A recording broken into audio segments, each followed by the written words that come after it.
We have Senator Rand Paul of Tennessee. Take a look. Thank you. Thank you. Thank you, Kentucky. Thank you. Thank you. Thank you.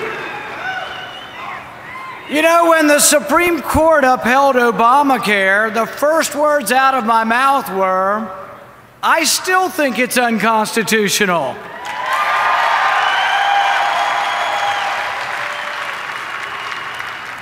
The left-wing blogs were merciless. Even my wife said, can't you please just count to 10 before you speak? So I've had time to count to 10, and you know what? I still think it's unconstitutional.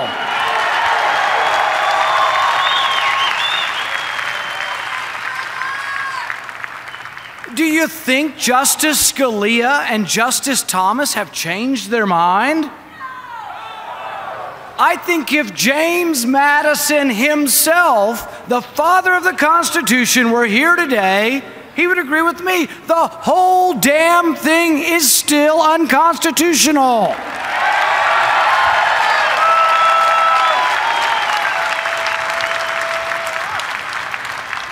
This debate is not new, and it's not over. Hamilton and Madison fought from the beginning about how the government would be limited by the enumerated powers. Madison was unequivocal. The powers of the federal government are few and defined. The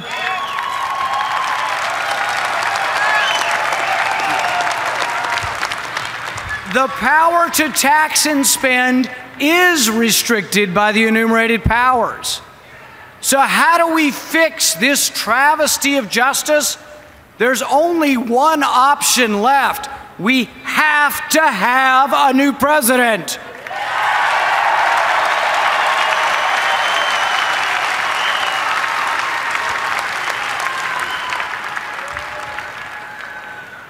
When I heard the current president say, "You didn't build that," I was first insulted, then I was angered, and then I was saddened that anyone in our country, much less the President of the United States, believes that roads create business success and not the other way around.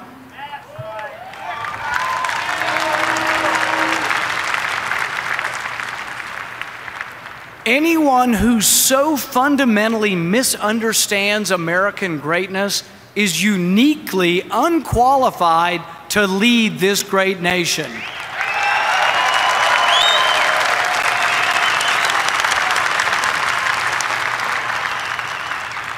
The great and abiding lesson of American history, particularly the Cold War, is that the engine of capitalism, the individual, is mightier than any collective.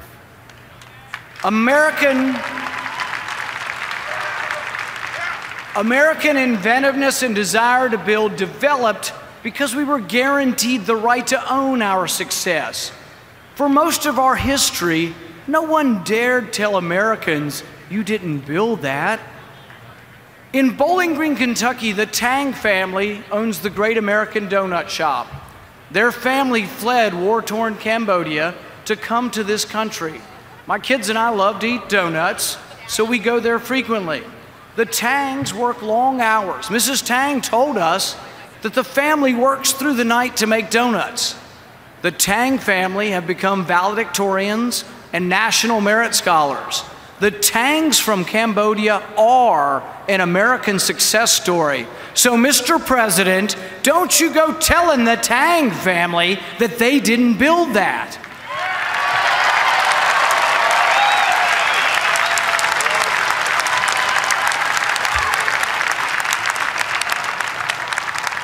When you say they didn't build it, you insult each and every American who ever got up at the crack of dawn. You insult any American who ever put on overalls or a suit. You insult any American who ever studied late into the night to become a doctor or a lawyer. You insult the dishwasher, the cook, the waitress. You insult anyone who has ever dragged themselves out of bed to strive for something better for themselves and their children. My great-grandfather, like many, came to this country in search of the American dream. No sooner had he stepped off the boat than his father died. He arrived in Pittsburgh as a teenager with nothing, not a penny. He found the American dream, not great wealth, but a bit of property in a new land that gave him hope for his children. In America, as opposed to the old country, success was based on merit. Probably America's greatest asset was that for the first time, success was not based on who you were, but what you did.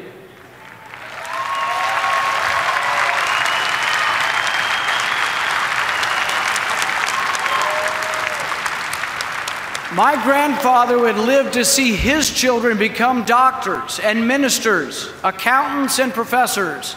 He would even live to see one of his sons, a certain congressman from Texas,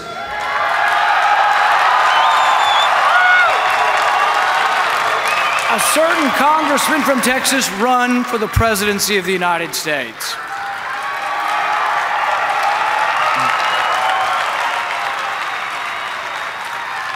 Immigrants have flocked to our shores seeking freedom. Our forebears came full of hopes and dreams. So consistent and prevalent were these aspirations that they crystallized into a national yearning we call the American dream. No other country has a dream so inextricably associated with the spirit of its people. In 1982, an American sailor, John Mooney, wrote a letter to his parents that captures the essence of the American dream. He wrote, "Dear Mom and Dad, today we spotted a boat in the water and we rendered assistance. We picked up 65 Vietnamese refugees. As they approached the ship, they were all waving and trying as best they could to say, 'Hello, American sailor. Hello, freedom man.' It's hard to see a boat full of people like that and not get a lump somewhere between chin and belly button. And it really makes one proud and glad to be an American. It reminds us of all what America's been, a place a man or a woman can come to for freedom." Hung and Tuan Trin are brothers and friends of mine. They came to America on one of those leaky boats. They were attacked at sea by pirates. Their family's wealth was stolen. Tuan spent a year on a South Pacific island, existing on a cup of rice and water, until he was allowed to come to America. Now both of these men and their family are proud Americans. Hung owns his own business, and Tuan manages a large company. They are the American dream. So, Mr. President, don't go telling the Tring family you didn't build that.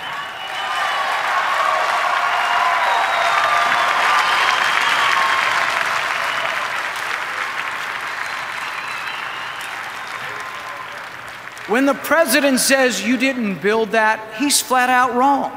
Businessmen and women did build that. Businessmen and women did earn their success. Without the success of American business, we wouldn't have any roads, bridges, or schools. Mr. President, you say the rich must pay their fair share, but when you seek to punish the rich, the jobs that are lost are those of the poor and the middle class.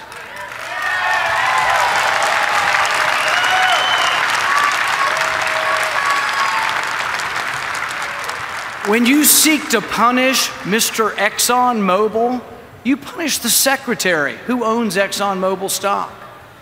When you block the Keystone Pipeline, you punish the welder who works on the pipeline.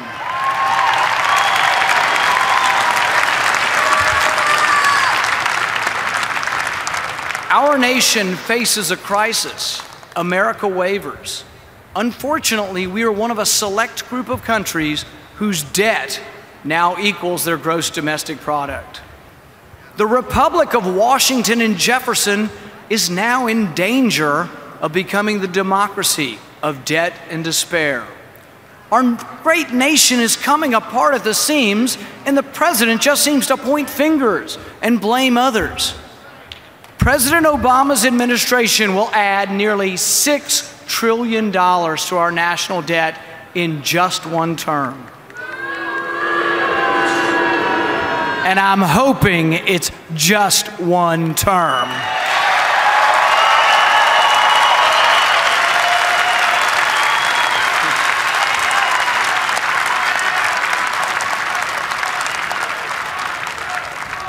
This explosion of debt is unconscionable and unsustainable. Mr. President, we will not let you bankrupt this great nation.